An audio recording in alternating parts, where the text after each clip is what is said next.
welcome back to the channel. I have been super busy thanks to a great friend of mine who brought over 9 of his fillet knives. I'm going to be putting a new edge on each of these, and these have proven to be some of the most difficult knives I've ever sharpened.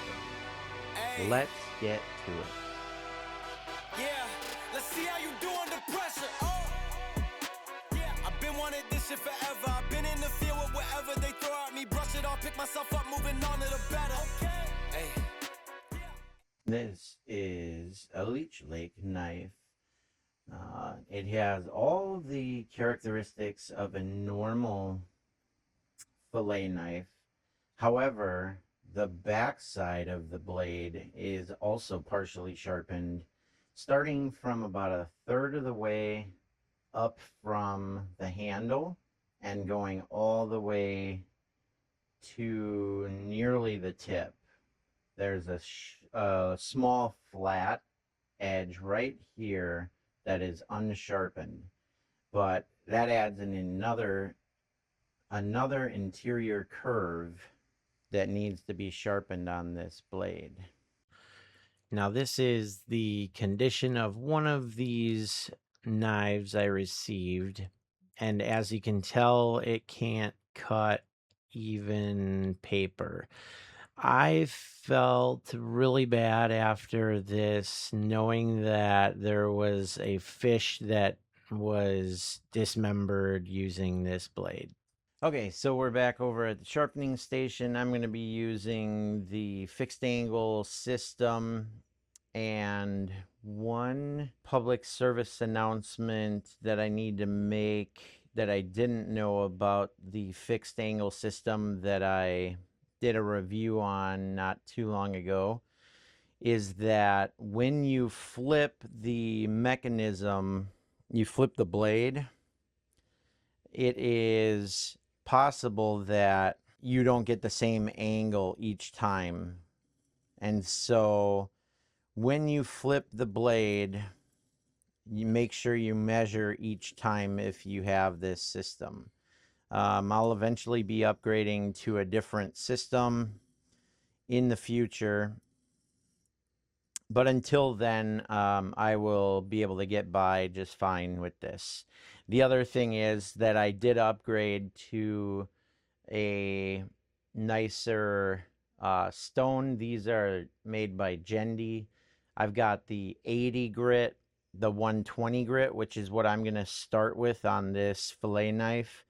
The 300, 600, and 1200 sharpening stones. So to get started with this interior curve here, what I want to do is start with the flat stone just about at where it levels off, because I'm going to come back with a different tool to handle the interior curve down here and the interior curve over here so that I don't mess up that angle.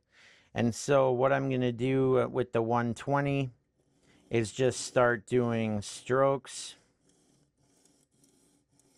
all the way down. And I can do it, I can go all the way to the tip on this one, because this tip, the primary blade here, or the primary bevel here, fades away from the stone, and so I can ride around that curve. Whereas if you have an interior curve, putting a flat blade against that won't get the inside of it at all. So I'm going to take this all the way to the edge. And I apologize for the squeaking that it makes when you get out to that edge, but it's kind of the nature of the beast.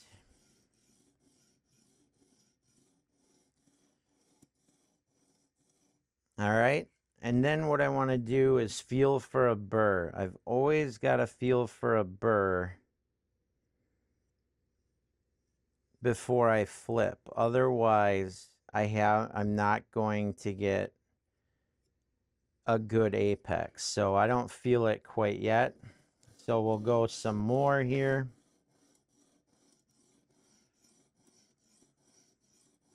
And I'm sharpening this at 18 degrees. 18 degrees is a good in between angle that doesn't compromise. It kind of gives you the best of both worlds, kind of a compromise between the like a 15 and a 20. So this will hopefully stay a little bit sharper longer than a 15-degree bevel would.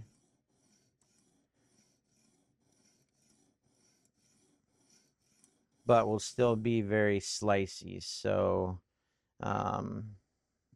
let's take a look here now. All right, I'm getting a burr, and I want to feel and make sure the burr goes all the way down. Okay. Before I flip it. Okay, we're at 18 degrees again. We flipped the blade, and we're going to start again right about where it levels off.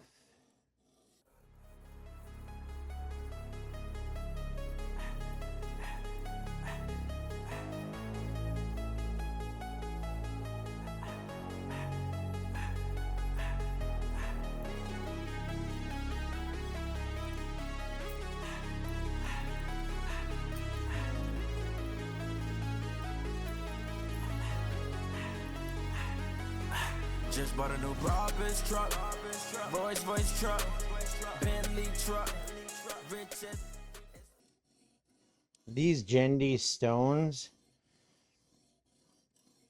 are very nice. They cut extremely well, extremely fast.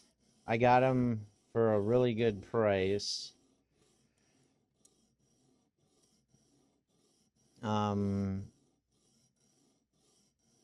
And they've just really performed well. I've been sharpening, like I said, all week, these knives. This is the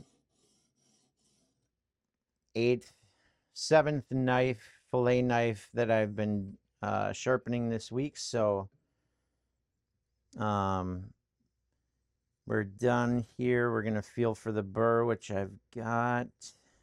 Make sure that you get that burr all the way down, all the way to the tip. Okay, so we're going to keep on doing this.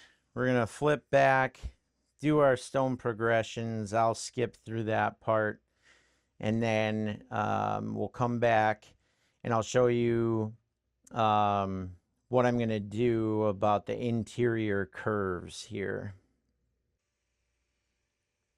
All right, I've brought you in close to this interior curve here. And how I'm going to handle sharpening this is with this tool right here. This is made by DMT. This is my coarse diamond tapered rod, sharpening rod. And so I'm going to match the bevel, which is 18 degrees. I'm going to match that right where I started sharpening along the flat side here. So I'm going to find that bevel and place the rod on there, and then I'm going to maintain that angle, and I'm going to ride it back and forth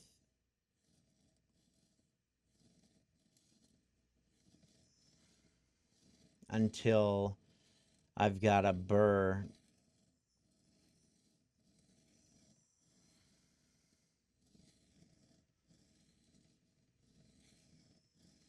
on this edge here, because this style of knife, it's sharpened all the way to the handle essentially.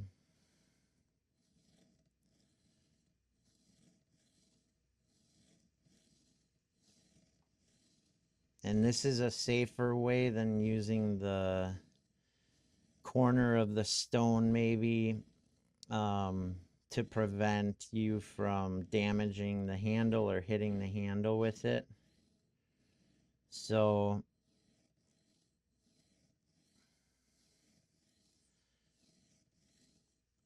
I blunted this edge as well. So let's see if we've got a burr. Not yet. So we're going to keep going on that until I've got a burr. First thing that I want to do is mark the bevel, and I want to know exactly where it starts. And I think I can see it in the light, but basically right there, and then it comes up to a flat there, and it comes all the way almost to the tip there. So I'm reprofiling this to give it a nice fresh edge. And again, what I'm going to do to handle this interior curve is go up to about here with this stone,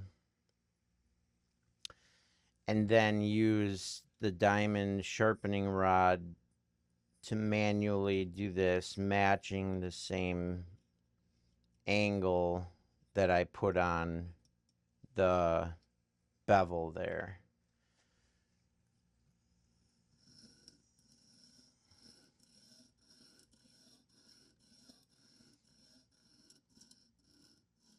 And I've got to be careful where this starts. I'm using my Sharpie as the Sharpie marker as my guide.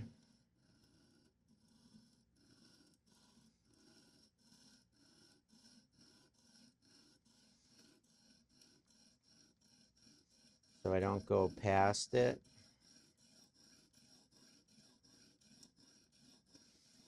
And then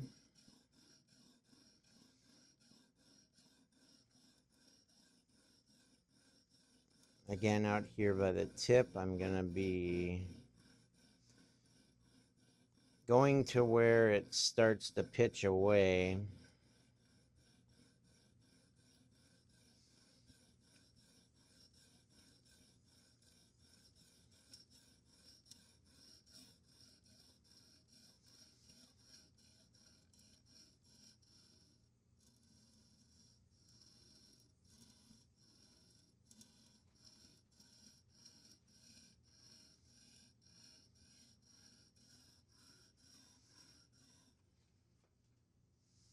We'll set that to the side. Feel for a burr, which I've got. Okay, and then we're going to match this angle here.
And we'll do that until I've got a burr, which I've got already. Okay. And then we just want to blend that in.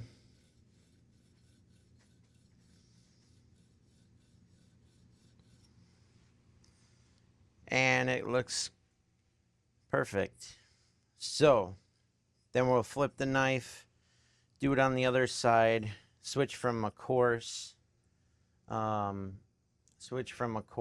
a fine, and then do the same thing, go to the extra fine while we're changing stones, and that'll be a wrap. We'll do some cut tests coming up shortly, and of course do the burr removal. So it's hard to hold because both sides are sharp, but we'll get it figured out.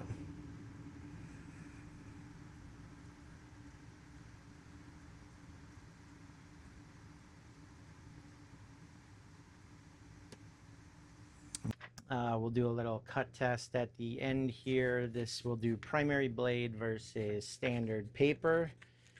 So the nice thing about a nice fillet knife is how long of a cut you can get. And that's primary bevel. And then I flip it over to the secondary bevel where it starts cutting. And it cuts all the way almost to the tip, because there's a little part where it ends at this tip. It's not quite all the way there, but I can push through as well as pull. Let's try a paper towel with the primary edge. Cuts paper towel nicely, pretty nicely. Let's do it one more time. Main bevel. And then let's try the back bevel. Oh yeah.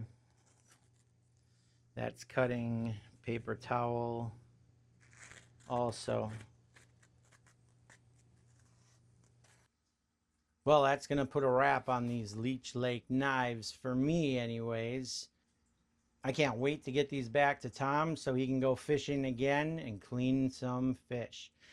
There's something very satisfying about being able to take a tool that is no longer performing well and get it back into pristine, original, if not better shape than when you bought it.